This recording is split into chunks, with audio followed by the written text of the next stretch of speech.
सो hey everyone, welcome back. तो भाई आज की क्लास में देखो हम लोग कॉन्सेप्ट ये वाला जो पेपर में आता है ना, ये बहुत ज़्यादा आता है कि किसी की डेथ हो गई है, पार्टनर की डेथ हो गई है और अब आपको ना सेल्स का डेटा गिवन है। सेल्स बोल देते हैं पेपर में कभी कभी, और सेल्स की जगह वो एक टर्म और यूज करते हैं, टर्नओवर। ठीक है, तो दोनों का मतलब सेम ही है।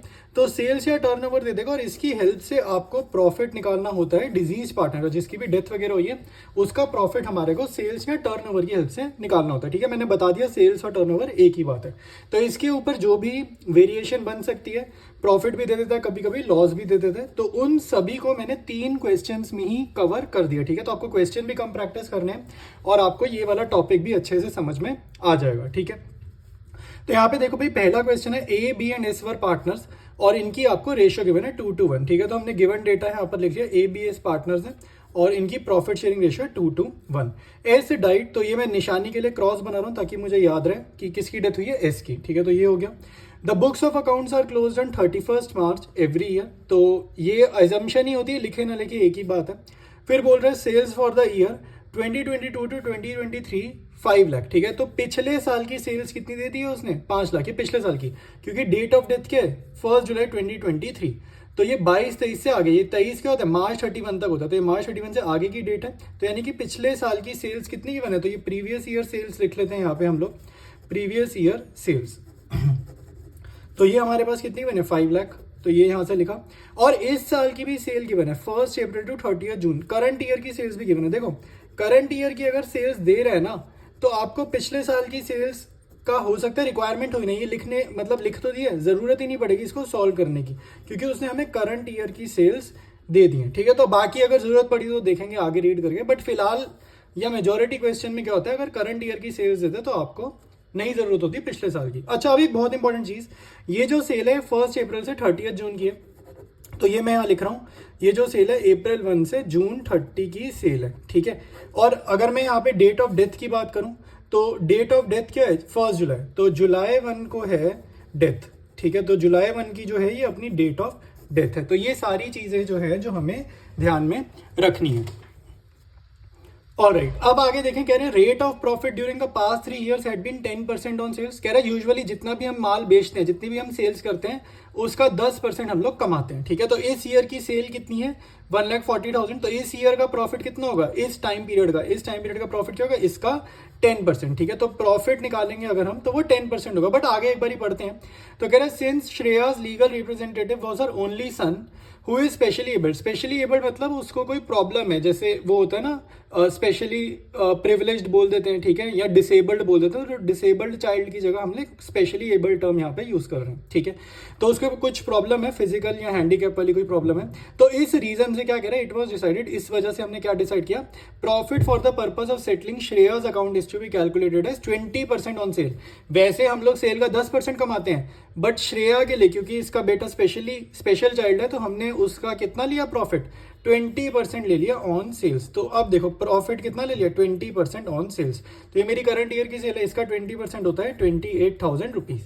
अब ध्यान से देखो, ये जो प्रॉफिट है ये फर्म का प्रॉफिट है, फर्म का प्रॉफिट है। और ये कौन सा प्रॉफिट है भाई, अप्रैल टू जून वाला प्रॉफिट है। ठीक है, अप्रैल टू जून वाला प्रॉफिट है, ये चीज आपको समझ में आनी चाहिए। ऐसा क्यों, क्योंकि जो आपको सेल्स गिवन है वो 3 महीने की सेल गिवन है, अप्रैल में जून, ये 3 महीने की सेल गिवन है, तो ये जो कमाई निकाली है हमने इन 3 महीने की ही निकाली है। ठीक है, अब ध्यान से देखो, एसएस शेयर ऑफ प्रॉफिट निकालेंगे, ये तो फर्म का निकाला, एसएस शेयर इन प्रॉफिट निकालेंगे। अब यहाँ पे एक गलती मत कर देना, बस ध्यान रखना, 28,000 को मैं मल्टीप्लाई करूंगा एस के प्रॉफिट से। ठीक है, प्रॉफिट का शेयर कितने, 1/5। ठीक है, एस का प्रॉफिट का शेयर है 1/5। अब यहाँ पे एक गलती होती है, बच्चे मल्टीप्लाई करते हैं अप्रैल में जून, वो गिनते हैं 3 महीने और 3/12 से मल्टीप्लाई करते हैं। अब ये सही है या गलत है, खुद से सोचो जरा। अगर मैं यहाँ पे 3/12 से मल्टीप्लाई करता हूँ, इसका मतलब है ये प्रॉफिट पूरे साल का था, ये प्रॉफिट पूरे साल का था, और मैं 3 महीने की कैलकुलेशन कर रहा हूँ, और ये प्रॉफिट मैंने पूरे साल का एज्यूम करा है।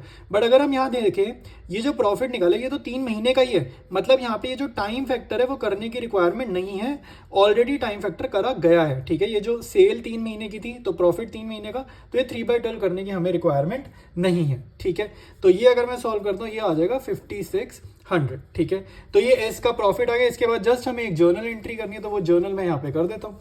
तो जर्नल आपकी सिंपल रहने वाली है भाई, प्रॉफिट देना है आपको, तो जिसको भी प्रॉफिट देना है उसका कैपिटल अकाउंट होगा क्रेडिट, तो श्रेया का कैपिटल अकाउंट आप करेंगे क्रेडिट, क्योंकि प्रॉफिट देने से कैपिटल बढ़ती है, तो कैपिटल बढ़ने पे क्रेडिट। और क्योंकि ड्यूरिंग द ईयर डेथ हुई है, फाइनल अकाउंट्स प्रिपेयर नहीं हो रहे, तो P&L एप्रोप्रिएशन नहीं लिखेंगे, P&L सस्पेंस अकाउंट हम लिखेंगे। ठीक है, तो ये जो है ये आपका फर्स्ट क्वेश्चन हो गया, और बस इसमें एक यही जर्नल एंट्री आपको करनी है। ठीक है, और अगर आपको यहाँ डेट पूछेगा तो डेट आप यहाँ पे लिखोगे डेट ऑफ डेथ। ठीक है, तो जुलाई 1 हमारी डेट ऑफ डेथ है, तो ये आपकी डेट कॉलम में डेट लग जाएगी। ठीक है, तो ये आपका कंप्लीट सोल्यूशन है पहले क्वेश्चन का। और राइट, नेक्स्ट क्वेश्चन देखेंगे। 3 पार्टनर्स हैं एन, डी और एस। ठीक है, और शेयरिंग प्रॉफिट्स। तो पहले तो भाई इनकी ना कोई भी क्वेश्चन करोगे ना, तो जो भी आपको PSR गिवन है उसको फटाफट नोट डाउन करो, जैसे ही रीड करो उसको अपने रजिस्टर पे या आंसर शीट पे लिख लेंगे। तो फिर बुक्स वर क्लोज ऑन 31 मार्च, ये हमें एजम्पशन ही पता है 31 मार्च को ही बुक्स बंद होती है। एस डाइट, तो ये थर्ड पार्टनर की डेथ हुई है, तो निशानी के लिए यहाँ मैं क्रॉस बना देता हूँ, और इससे मुझे एस का शेयर मिल जाएगा 3/10। ठीक है, यहाँ से मैंने एस का डिजीज पार्टनर का शेयर भी लिख लिया। तो as per the partnership deed, Sara's executors are entitled to her share of profit till the date of death on the basis of sales turnover. ठीक है, तो वही सेल्स के जरिए हमें प्रॉफिट निकालना है। तो अब आगे देखते हैं सेल्स वगैरह क्या दी है। तो कह रहे हैं sales for the year was 10 lakh. तो पिछले साल की सेल्स कितनी है? 10 लाख। तो मैं यहाँ लिख लेता हूँ प्रीवियस ईयर सेल। ठीक है, प्रीवियस ईयर की जो सेल्स हैं वो कितनी है? 10 लाख है। तो ये मैंने यहाँ पर लिख ली। ठीक है, और कह रहे हैं पिछले साल का प्रॉफिट कितना था? 1,20,000। तो इस साल का प्रॉफिट कितना है? 1,20,000। ठीक है, तो ये हमने लिख लिया, ये प्रीवियस ईयर का है। ठीक है, ये प्रीवियस ईयर का है प्रॉफिट। ठीक है, प्रीवियस ईयर की सेल है, प्रीवियस ईयर का प्रॉफिट है। अब आगे देखो, कह रहा है कि sales show positive trend of 20% and percentage of profit earning is reduced by 2%। ये लाइन बहुत इंटरेस्टिंग है, ये वाली। कह रहे हैं सेल्स पॉजिटिव मतलब बढ़ गई, नेगेटिव होता तो गिर गई, पॉजिटिव है तो बढ़ गई, नेगेटिव है तो गिर गई। तो सेल्स शो पॉजिटिव ट्रेंड, तो कह रहे हैं सेल्स तो आपकी 20% से बढ़ गई है। तो ये पुराने साल की सेल्स हैं, तो करंट ईयर की अगर मैं सेल्स एज्यूम करूं करंट ईयर सेल्स इसकी हेल्प से, तो 10 लाख प्लस 20% से बढ़ गई, तो उसमें 20% ऑफ 10 लाख मैं यहाँ पर लिखूंगा। ठीक है, तो ये आपका सॉल्व करने पे कितना आ जाएगा भाई? ये आएगा 10 lakh as it is, 10 lakh का 20% 2 लाख। तो करंट ईयर की सेल कितनी में मानूंगा? 12 लाख रुपए में मानूंगा। ठीक है, ये बात आई समझ। अब percentage of profit earning is reduce by 2%। तो ये तो काम तब आएगा अगर मुझे करंट ईयर का परसेंटेज पता हो। तो यहां पर मैं लिख देता हूं percentage of profit on sales. ये मैं अभी पुराने साल का तो निकाल लूं, कह रहे 2% से आपकी कमाई गिरी, तो ये मेरे को तब हेल्पफुल रहेगी ये इन्फॉर्मेशन अगर मुझे पता हो कि मैं पहले कितना कमाता था, सेल्स का कितना % मैं कमाता था। मेरे को पहले का डेटा ही नहीं पता, पहले का सेल्स और प्रॉफिट तो पता है, लेकिन इनका परसेंटेज में रिलेशनशिप नहीं पता, वो मैं अब निकालता हूँ। ठीक है, तो इसका ना सिंपल फॉर्मूला होता है जो छोटी क्लासेस में सीखा था हमने, कि marks obtained upon total marks करके हम फॉर्मूला नहीं लिखते थे छोटी क्लासेस में, marks obtained upon total marks into 100, ये हम छोटी क्लासेस में फॉर्मूला यूज करते थे। उसी को आप यहाँ पे लिख लो कि प्रॉफिट कितना है? 1,20,000, नीचे टोटल सेल्स लिख ली 10 लाख। ठीक है, जैसे marks obtained upon total marks है उसकी हेल्प ली और मल्टीप्लाइड बाय 100। तो ये आपका देख लेते हैं, 4 0 से 4 0 गई और ये 2 0 से 2 0 गई, तो ये 12 बचा। यानी कि पहले हम 12% कमाई करते थे सेल्स पे। ठीक है, तो पुराने डेटा के हिसाब से मैं कितना कमाता था सेल्स का? 12%। कह रहे सेल्स का अब जो आपकी कमाई है वो 2% से गिर गई, यानी कि अब मेरी कितनी कमाई है? Percentage of profit on sales. अब मेरा कितनी कमाई है सेल्स पे? अब है मेरी 2% गिर गई। तो पहले 12 थी, उसमें से 2 गिर गई, तो यानी कि अब मैं कमाता हूँ 10% अपनी सेल्स का। आया समझ? तो करंट ईयर की सेल्स 12 लाख है, तो करंट ईयर का प्रॉफिट कितना हो गया? करंट ईयर का प्रॉफिट माना जाएगा 12 लाख का 10%। ठीक है, तो 12 लाख का 10% कितना हो जाएगा? 1,20,000 रुपीज। ठीक है, तो ये इस ईयर का प्रॉफिट हम लोग एज्यूम करेंगे। अब हम वापसी अपने क्वेश्चन पे आते हैं। तो हमारा क्वेश्चन ये रहा। तो क्वेश्चन में आपको बोला जा रहा है कि जो भी डिजीज पार्टनर है उसकी डेट ऑफ डेथ आपको गिवन है 1 फरवरी। ठीक है, और उसको हमारे को प्रॉफिट वगैरह देना है। तो ये डेट ऑफ डेथ आपको ध्यान रखनी है, क्योंकि ये जो प्रॉफिट निकाला है मैंने, ये पूरे साल का प्रॉफिट निकाला है। तो एसएस शेयर इन प्रॉफिट में यहाँ पे निकालूंगा। ठीक है, तो यहाँ पे हमें टाइम फैक्टर का ध्यान देना पड़ेगा, क्योंकि ये जो प्रॉफिट है ये पूरे साल का, तो पूरे साल का प्रॉफिट लिखा।